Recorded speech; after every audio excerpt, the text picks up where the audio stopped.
Eh bien, bonjour à tous, bonjour à toutes. Bienvenue sur le webinaire organisé par Occur en présence de Flandrin Finance. Alors, mon nom est Olivier Fitoussi, je suis le directeur des relations investisseurs pour Flandrin et je suis accompagné aujourd'hui de deux managing partners de Flandrin, Julien Leleu, qui est le fondateur et managing partner de Flandrin, et Stanislas Panhard, qui est managing Bonjour à partner tous. de Flandrin. Mm. Bonjour Bonjour à tous. Stanislas, bonjour Julien, vous m'entendez bien? Oui, parfait. Bonjour Olivier, bonjour à tous.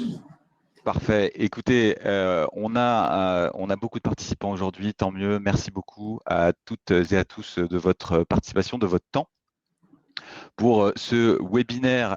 Et on remercie aussi évidemment Occur qui nous a invités sur le private equity.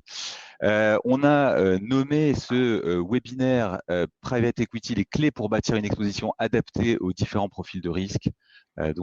En 2022, l'occasion est aussi pour nous euh, l'occasion de vous souhaiter une très très bonne année et très très heureuse année 2022. Revenons au sujet évidemment, le private equity, la thématique. On a souhaité faire de ce webinaire quelque chose d'assez didactique, d'assez pragmatique, environ une demi-heure, sans compter les éventuelles questions. Ce sont des questions qu'on nous a posées au cours des derniers mois, qu'on nous pose souvent sur le private equity, et on souhaitait bien vous livrer nos clés, nos solutions, nos réponses à ces questions-là. Et on espère que vous trouverez ça intéressant. Alors, cette présentation va durer une petite demi-heure, comme je l'ai dit. Vous avez un petit module en bas à droite qui vous permet en temps réel de nous poser des questions. Si nous avons le temps, nous allons y répondre au fil de l'eau. Et puis sinon, il y aura une séance, évidemment, de questions-réponses à la fin de ce webinaire, encore une fois, assez court, assez concentré. Quelques mots, évidemment, sur Flandrin Finance. Flandrin Finance, c'est une société de gestion française, indépendante, agréée par l'AMF.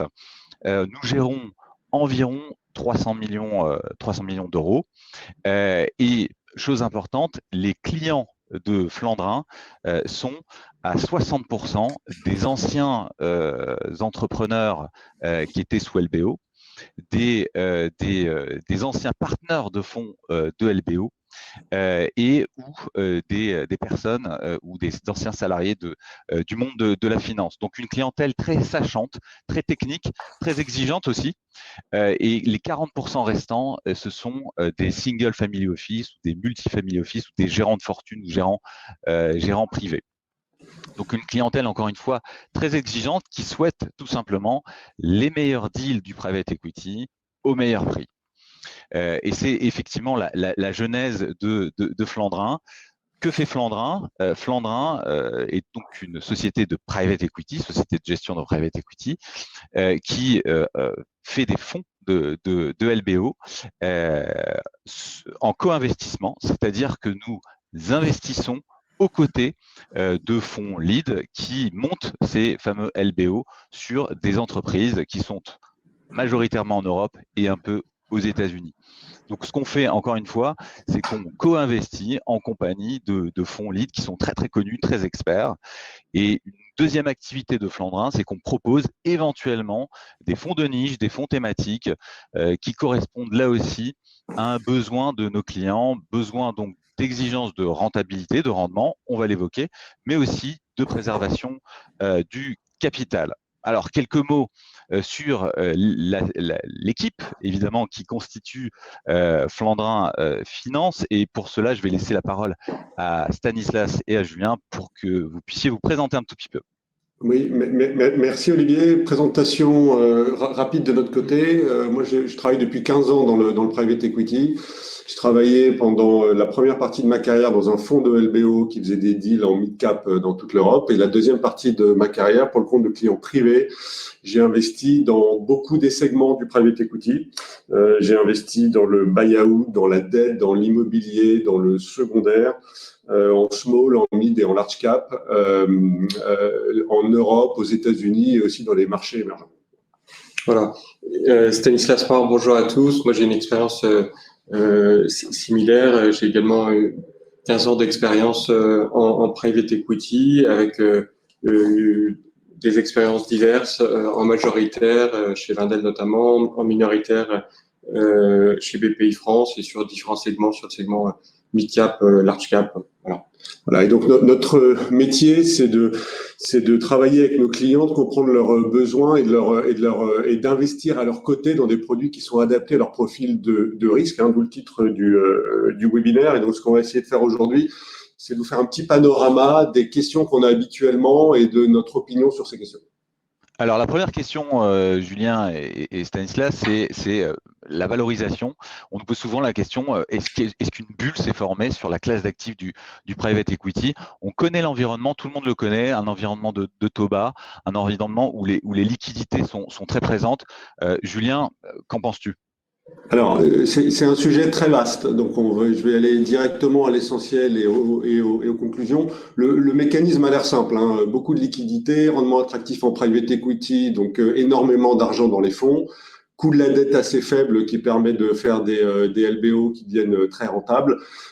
Et donc, on peut se poser légitimement la question de est-ce qu'il y a trop d'acteurs sur un marché trop petit, hausse des valorisations, et deuxièmement, est-ce que le corollaire immédiat, on le voit aujourd'hui dans une inflation des prix?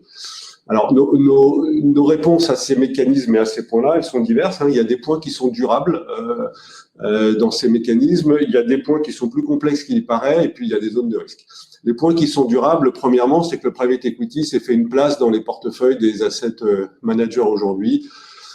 Ça, c'est un point qui est durable. Aujourd'hui, là, on voit un graphe qui montre les actifs en private equity dans le monde entier. Il y a près de 4000 milliards. Donc, il y a eu des levées importantes. Les actifs sont devenus significatifs. Ça reste très petit, hein, 4000 milliards de private equity dans le monde entier. C'est l'équivalent de la market cap de tout Euronext. Hein. Euronext, c'est 50% CAC 40, 50% le reste. Voilà, c'est l'équivalent du private equity dans le monde entier. Donc, ça reste des petits montants. Ce qui est intéressant à regarder, c'est que ces montants, ils vont aller croissant. Ici, on vous a mis des chiffres qui viennent de l'étude annuelle de Bain sur le private equity. Ce que disent les investisseurs actuels en private equity, c'est qu'ils disent pour 77% qui considèrent que c'est une classe d'actifs qui va continuer à surperformer. Ils disent pour 36% qui sont encore sous-alloués en private equity. Et ils disent pour 84% qui vont investir au moins autant, si ce n'est plus, l'an prochain. Donc, c'est une classe d'actifs qui aujourd'hui est durable. Et on le voit sur les chiffres de levée de fonds. Même en période de Covid, les levées de fonds en private equity, elles sont restées stables. Il n'y a pas eu, la classe d'actifs n'a pas du tout dévissé comme elle avait fait en 2009. Aujourd'hui, chacun a son allocation. Et d'ailleurs, votre présence sur ce webinaire et ce qu'on lit dans les journaux très régulièrement sur le private equity, sur sa démocratisation, voilà, ça vient du fait que durablement, il y a un appétit pour la classe d'actifs. Ça se voit en France aussi. En France, il y a une vingtaine de milliards levés chaque année. Voilà, c'est un marché qui reste encore assez concentré en France. Hein. Il y a quelques gros fonds et plus de petits. Le deuxième point sur le marché français qui est intéressant à noter, c'est qu'en nombre de sociétés accompagnées, le marché devient significatif. Il y a entre 650 et 700 sociétés qui sont cotées sur Euronext.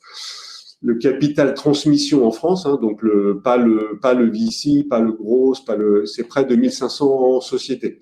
Donc des sociétés qui pourraient être cotées, voilà, il y en a 1500 qui sont accompagnées par des fonds d'investissement. Donc les fonds d'investissement se sont trouvés une place intéressante et peut-être même un peu en France au détriment de la cote. Il y a de plus en plus de sociétés qui préfèrent aller vers des fonds d'investissement plutôt qu'aller vers la cote. Donc notre conclusion sur ce point-là, c'est que le private equity est durablement là. Donc, si vous nous demandez est-ce qu'il y a une bulle parce qu'il y a trop d'argent aujourd'hui dans le private equity et puis ça va se dégonfler parce que dans 5 ans, il y en aura moins, clairement, notre réponse est non, ferme et définitive. C'est une classe d'actifs qui va être en croissance. Le deuxième point sur ce sujet-là, c'est du coup, quel est l'impact sur les valorisations ? Et là, c'est une question qu'on a souvent. Est-ce qu'on est dans une bulle de valorisation de private equity? Alors, historiquement, et là, on voit un graphique qui montre les valorisations des sociétés cotées aux États-Unis comparées aux sociétés non cotées. Historiquement, le non coté était moins cher que le coté. Et donc, pendant très longtemps, quand j'ai commencé ma carrière, il y avait un vrai attrait pour ce point-là. Ça, c'est clairement plus vrai. Aujourd'hui, les valorisations se sont rejointes aux États-Unis. En France aujourd'hui, les valorisations du non-coté sont même légèrement supérieures. Alors là, le graphe s'arrête un peu tôt parce que les derniers chiffres, les dernières analyses sont pré-Covid, mais aujourd'hui, le non-coté est légèrement plus cher que le coté. Ça peut s'expliquer, hein, il y a des facteurs qui le justifient. Le non-coté, c'est un cherry picking de sociétés très performantes. La dette permet de faire des acquisitions un peu plus chères, mais clairement, les valorisations sont dans le même ordre de grandeur, mais il n'y a plus de décote ni d'un côté ni de l'autre. Alors ça, ce sont des moyennes hein, et ou des médianes. Ne faut-il pas aller un petit peu plus loin dans l'analyse? Alors exactement, et ça c'est notre conclusion sur ce point-là. À l'intérieur de ces moyennes, il y a des choses qui ont de la valeur et qui ont beaucoup de valeur aujourd'hui. Qu'est-ce qui a de la valeur et qu'est-ce qu'on paye cher en côté ou en côté c'est vrai pour les deux. Ce qu'on paye très cher en premier, c'est la croissance. La croissance a une énorme valeur. En private equity, les cash flows ont une très grosse valeur également parce qu'ils permettent de s'endetter. Et ce qui a une énorme valeur finalement, c'est la prévisibilité et la récurrence des revenus. Là, on a mis un petit graphe, c'est un peu une évidence, mais la santé, qui a une forte croissance et une bonne prévisibilité, a évidemment des valorisations qui sont très élevées. La tech, qui a une forte croissance, moins de cash flow et de la récurrence, a des valos qui sont élevés. Et donc aujourd'hui, dans un marché qui est cher, il faut vraiment faire le distinguo de ce qui mérite le prix ou ne mérite pas le prix. Et nous, ça a une conséquence immédiate dans la manière dont on voit le marché. C'est que ça a une influence sur les segments, sur la taille des deals. Quand on regarde les deals par taille aujourd'hui, le large cap en private equity vaut très cher parce que c'est des sociétés qui sont prévisibles et qui peuvent être fortement leveragées à une dette qui a un coût faible. Sur le mid cap, on est plus prudent sur les leviers. Et sur le small cap, on est très prudent. Une société small cap, on met 2, 3 ou 4 fois son EBITDA en levier au maximum. Une société en large cap, ça peut monter à 8 ou 10. Pourquoi? Parce qu'une société en large cap, c'est diversifié en clientèle, en pays, peut-être même en business unit, en activité. Donc, pour nous, ces valorisations se justifient sur chacun de ces segments. Le point d'attention, c'est aujourd'hui, la dette n'est pas très chère, elle est là en abondance. Nous, on considère, point macro, qu'il y aura de la dette en abondance et pas très cher pendant longtemps, mais marginalement, son coût peut devenir plus élevé. Si le coût de la dette devient plus élevé, c'est le large cap qui subira le premier effet. Sur le small et mid cap, on considère que ce sera un effet plus limité. Donc, s'il y a moins de dette, attention au large cap. Donc, alors, nos clés pour comprendre effectivement cet environnement et effectivement qui est assez important dans le cadre d'une éventuelle légère montée des taux, effectivement. Quelles sont nos clés pour comprendre cela? Alors, nos clés pour comprendre, c'est le private equity est là et durablement là. Il y a un univers de sociétés dans lequel investir pour le private equity qui est de plus en plus large. Je prenais l'exemple, donc quand on compare Euronext et les sociétés accompagnées par le non-coté en France. Il y a clairement aujourd'hui une interrogation sur la dette. Pour nous, c'est une interrogation qui est marginale et qui impactera plus le large cap que le small et mid cap. Donc, les clés pour investir dans cet univers-là, pour nous, c'est d'abord évidemment la prudence. Dans un contexte de valorisation élevée, c'est comme dans les sociétés cotées, quand on paye le prix, il faut payer le prix pour les actifs qu'ils méritent. Donc, il faut être prudent, il faut être rigoureux et analytique. Et il faut évaluer son profil de risque et son appétit. On y reviendra après. Est-ce qu'on valorise plus la croissance? Est-ce qu'on valorise plus les cash flows et la prévisibilité? Est-ce qu'on valorise les trois à la fois? Ça, on y reviendra après. Et c'est là qu'on adapte ses investissements à son profil de risque. Alors, merci Julien pour cette première partie. Les deuxièmes questions qu'on nous pose souvent, c'est, on a beaucoup parlé de rendement, mais de quel rendement en private equity parle-t-on déjà? Et puis comment maintenir ces rendements assez élevés dans ce contexte, dans cet environnement-là? Stanislas, oui. Comment répondrais-tu à cette question? Oui, bien sûr. La question de l'attractivité, le maintien de l'attractivité des rendements du private equity pose la question de la comparaison de la performance de cette classe d'actifs par rapport aux autres. Ce qu'on constate sur longue période, là, on a un graphique qui montre une performance sur les 15 dernières années. C'est une surperformance de cette classe d'actifs par rapport à toutes les autres. Donc, on est à 12% de performance moyenne sur 15 ans et c'est 3 à 8 points d'écart par rapport aux autres classes d'actifs. Au sein de la classe active du capital investissement, qu'est-ce qui tire la performance? C'est le capital transmission, le LBO. Là, on le voit ici, ça représente à peu près un tiers des fonds en nombre. On l'a pas précisé, mais c'est 2 tiers des montants d'investissement par an. Donc, c'est la classe d'actifs la plus dynamique, je dirais, au sein du capital investissement. Et donc, il y a une performance moyenne d'environ 13% sur les 15 dernières années. Comment le capital transmission génère cette surperformance sur la durée. Ce qu'on constate, c'est qu'aujourd'hui, c'est plus tant l'effet multiple ou l'effet de levier qui tire la création de valeur, ce qui a pu être vrai il y a quelques années, notamment sur l'effet de levier, mais c'est principalement l'amélioration opérationnelle des sociétés. Là, vous le voyez, il y a près de 70% de la création de valeur sur longue période qui est amenée par l'effet résultat. Donc, c'est l'augmentation du chiffre d'affaires de la société, c'est l'augmentation de son résultat, et principalement tiré, on le voit ici, par la croissance externe. Donc, c'est l'impact des fonds d'investissement qui peuvent accompagner des sociétés et développer leur valeur en accélérant leur croissance organique et en les accompagnant dans des build-up pour augmenter leur valeur. C'est ça aujourd'hui, ce qu'on constate et qui tire la création de valeur. Il y a un vrai effet effectivement des fonds de LBO sur les cibles et donc ça c'est effectivement très positif et c'est ce qu'on voit dans ce graphe-là. Mais est-ce que ces rendements finalement sont stables dans le temps ou est-ce qu'ils sont évidemment soumis aussi au cycle? Non, alors donc cette performance la moyenne de 13% sur le capital de transmission, c'est pas linéaire dans le temps. On le voit, il y a une période près 2009 notamment qui est assez marquée et on avait constaté à l'époque des excès notamment en termes de niveau de levier. Je le mentionnais rapidement précédemment. Donc c'est pas linéaire dans le temps. On reste sur une industrie qui connaît des cycles et donc le principal point à retenir ici, c'est que pour nous, il est important de pouvoir lisser son point d'entrée et de pouvoir rentrer régulièrement et tous les ans sur cette classe d'actifs qui, sur le long terme, maintient encore une fois une surperformance significative par rapport aux autres classes d'actifs. Un point qui revient assez souvent, c'est que on est dans une industrie qui s'est structurée et disciplinée, qui a appris de ses erreurs de la crise précédente. Donc aujourd'hui, on voit plus du tout les mêmes niveaux de variation de performance liés à la macro. Hein. Il y a moins de levier dans les deals. Le levier a des conditions qui sont plus favorables aux entreprises. Mais le deuxième point, c'est que il suffit pas d'attendre l'année 2010, 2011, 2012 de rebond pour se dire que c'est le moment d'entrée qu'on va faire des bons deals. En fait, ça marche pas comme ça. On est sur des entreprises qui ont besoin de croissance, de temps. Les deals de private equity, ça dure entre 3 et 7-8 ans.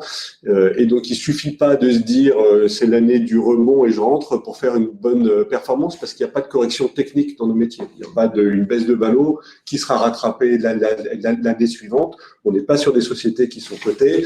Et donc, il faut faire attention à la notion de point d'entrée. Comme dit Stanislas, il faut le lisser. Le private equity, il faut en faire un petit peu chaque année. Il faut pas attendre le bon coup parce que historiquement, ça n'a pas marché comme ça. Il faut en faire un petit peu chaque année. Alors, il faut en faire un petit peu chaque année, mais il faut aussi le faire avec certains acteurs, évidemment. C'est ce que montre ce graphe. Oui, c'est ce qu'on voit, c'est que la performance elle n'est pas uniforme parmi les fonds et que il y a certaines équipes et là on parle des équipes top quartile qui arrivent à maintenir leur performance dans la durée et même dans les périodes de crise qui ne voient pas leur performance s'éroder, ce qui n'est pas le cas des équipes là qu'on qualifie bottom quartile. Après il y a aussi une vision, un autre point c'est une vision par secteur. Alors, est-ce que la performance elle est uniforme par secteur? Non, on l'a vu tout à l'heure. On a parlé de la santé, de la techno. Là, ce que vous voyez, c'est que sur longue période, on est sur des secteurs qui ont en effet surperformé les autres. Après, ce qu'on voit aussi, c'est que, encore une fois, quand on compare la performance des équipes, on voit qu'il y a un écart important entre les équipes les plus performantes et les moins performantes au sein d'un même secteur.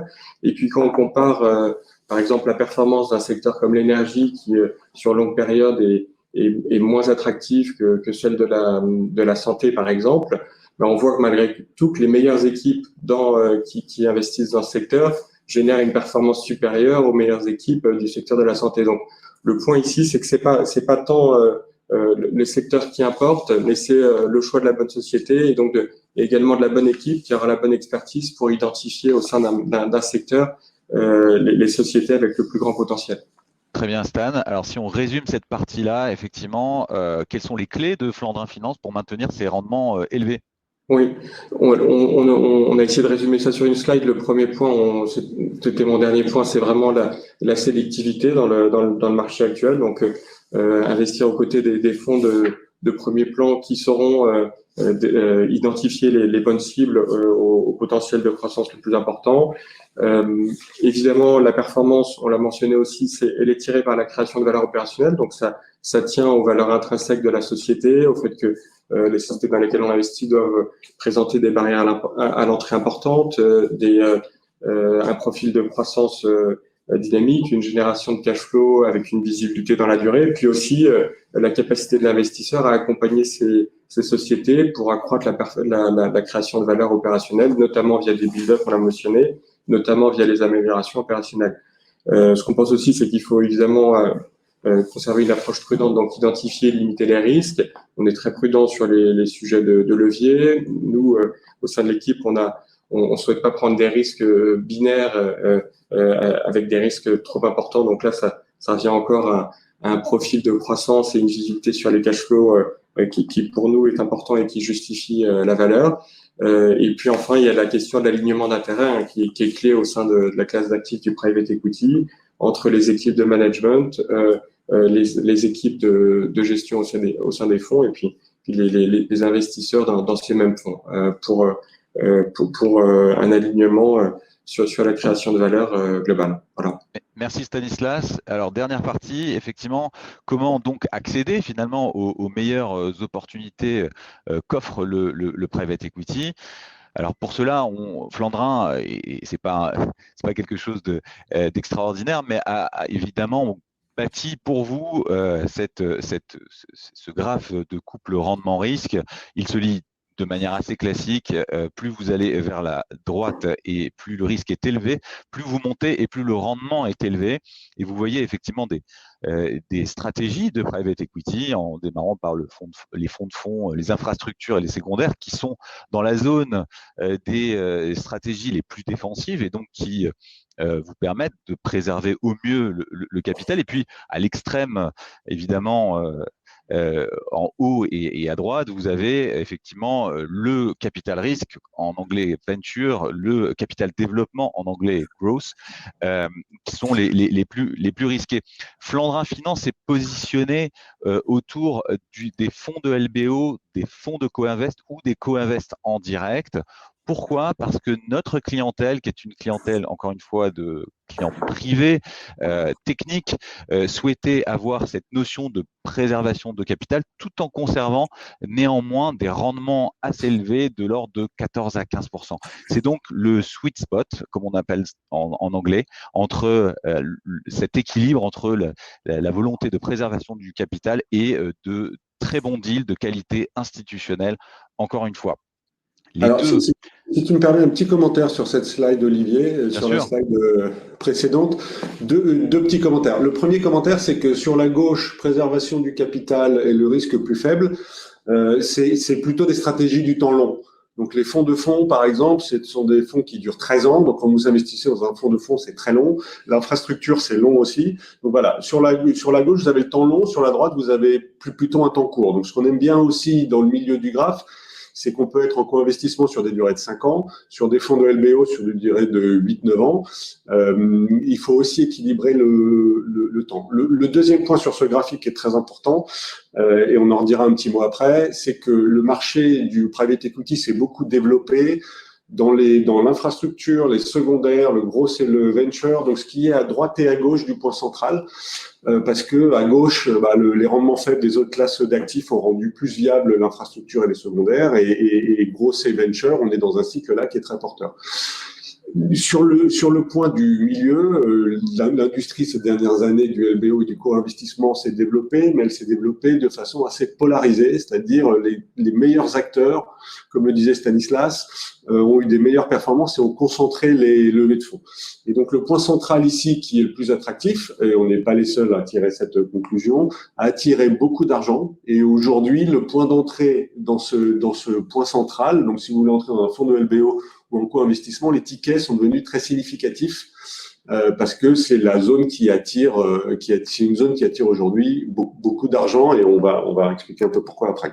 Alors, excellente transition, effectivement, Julien, puisque nos clés pour profiter et accéder aux meilleures opportunités du private equity, elles sont doubles. La première, c'est investir dans les meilleurs fonds. Les meilleurs fonds ont les meilleures équipes, ont les meilleurs track records et donc, de facto, ont les meilleurs deals. Après, Julien, tu l'as dit, les tickets sont souvent assez importants et ne sont pas malheureusement pour toutes les bourses de particuliers, souvent c'est même impossible, c'est très institutionnel.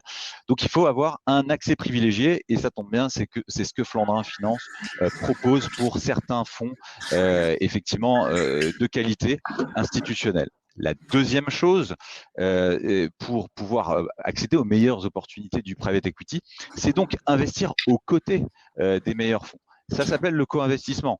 Vous l'aviez compris, quand on investit dans des cibles aux côtés des plus grands noms de gérants de LBO au monde, eh bien, nous bénéficions effectivement de ces deals de qualité institutionnelle. C'est une expertise de spécialistes, c'est une expertise rare, et les équipes de co-investissement indépendantes comme Flandrin sont relativement rares dans le marché.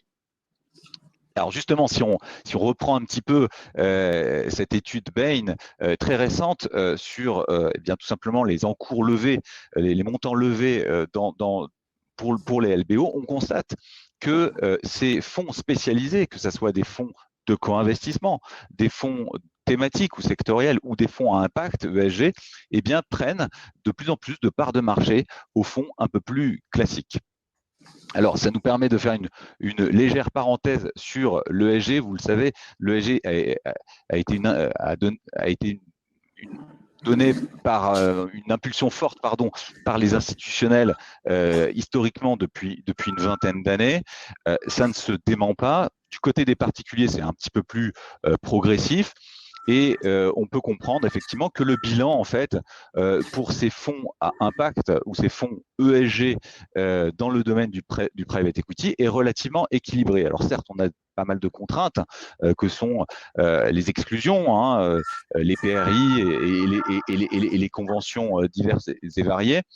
De l'autre côté aussi, on peut noter qu'il y a un certain nombre de création de valeur liée à l'ESG, que ce soit dans le domaine de la productivité, du faible turnover des équipes, évidemment de l'abaissement des coûts de production. Mais au final, la question que je vous pose, Stanislas et Julien, c'est quid finalement de la performance de ces fonds à impact, quid de la demande aussi de ces fonds à impact auprès de la clientèle privée?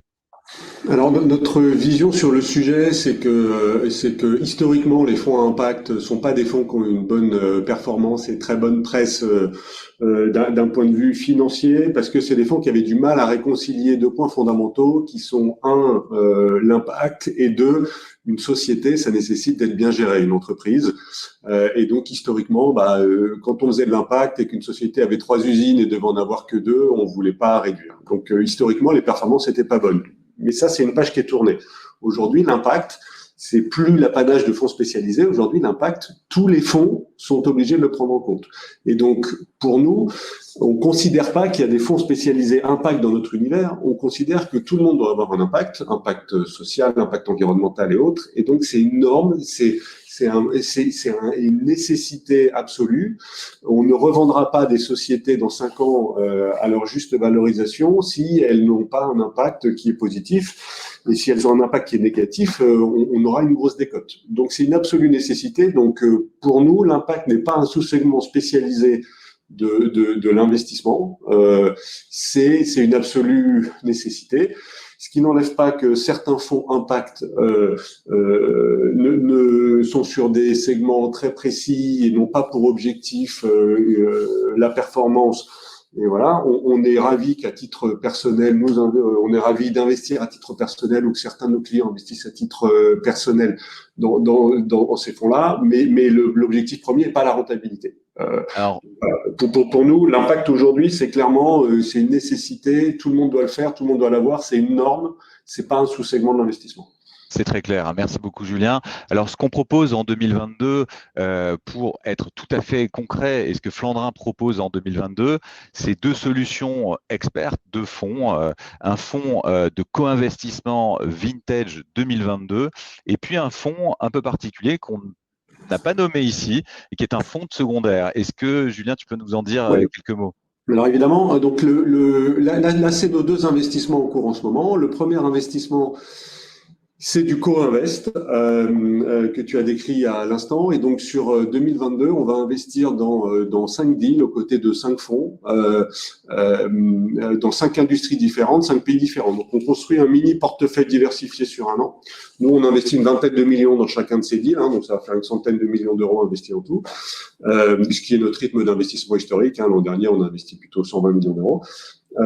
Et donc, on propose à nos clients d'investir dans ce petit véhicule et si ça leur plaît, si l'an prochain ils ont une plus grosse allocation, de réinvestir l'an prochain dans le successeur, et tout comme ça, de se construire une exposition diversifiée.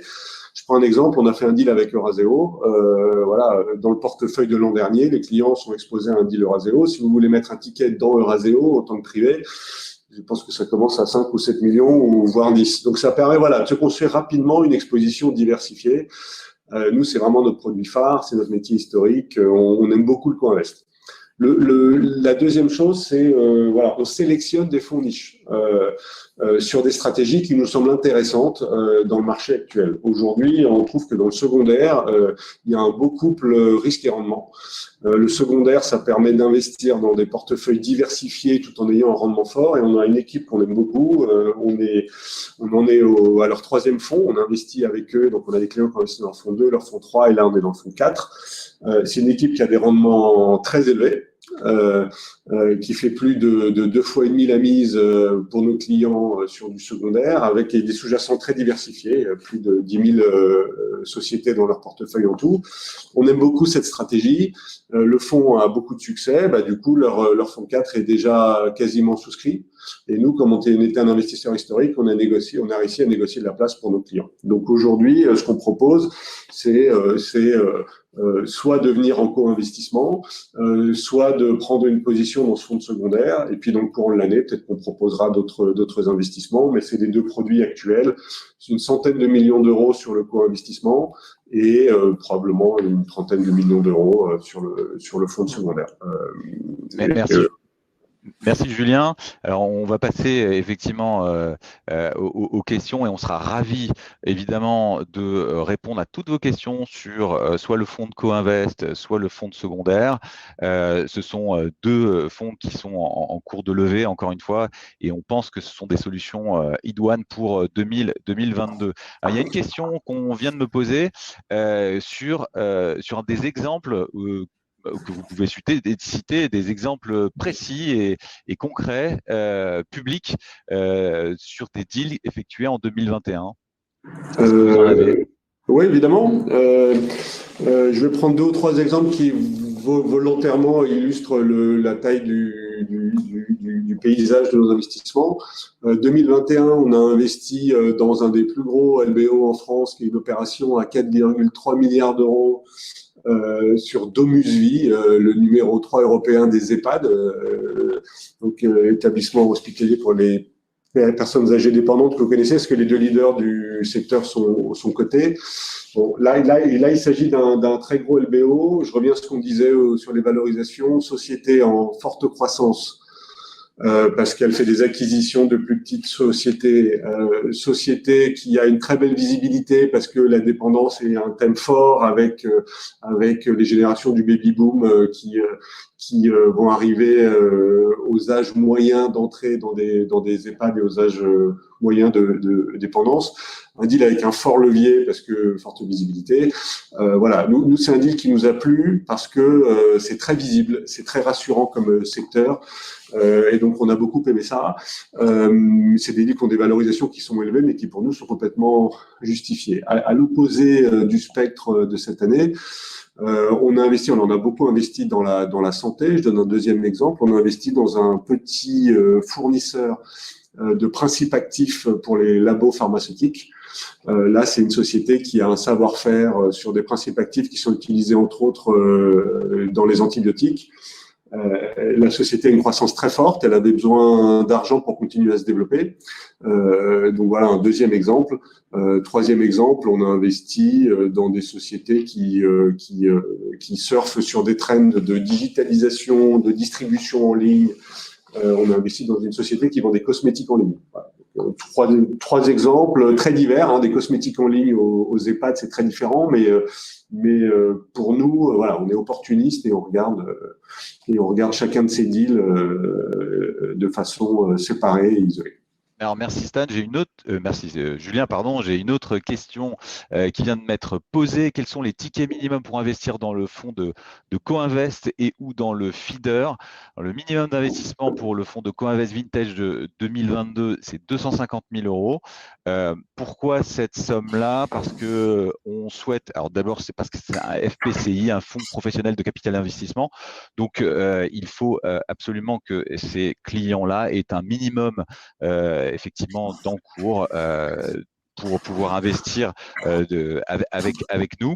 Et puis, l'aspect du vintage fait que normalement, ce sont des investissements qui doivent revenir au moins pendant 2-3 ans. Donc, c'est ce genre de clients qui effectivement que nous souhaitons avoir. Et puis dans le feeder, ce sont à peu près les mêmes montants. On propose effectivement d'accéder à ce fonds de secondaire, alors que les tickets minimums sont de l'ordre de 3-4 millions et qu'il faut être en plus évidemment ancien client. Donc des tickets qui sont assez élevés, mais qui en même temps sont 10 fois moins élevés ou 15 fois moins élevés que ce que propose habituellement la concurrence plutôt institutionnelle. Voilà, je crois qu'il n'y a plus de questions. On va, si vous le voulez bien, Julien et Stanislas, remercier les participants et leur souhaiter encore une fois une très très belle et heureuse année 2022. Merci. On vous remercie à tous. Merci pour votre attention. Et puis, s'il y a des questions, si vous avez des questions sur ces points-là ou même des questions sur nos produits, évidemment, on est ravis d'y répondre et de rentrer dans plus de détails. Voilà, nos coordonnées sont évidemment sur cette slide-là et vous recevrez évidemment la présentation bientôt. On vous dit à très bientôt. Au revoir. Merci beaucoup. Merci, au revoir.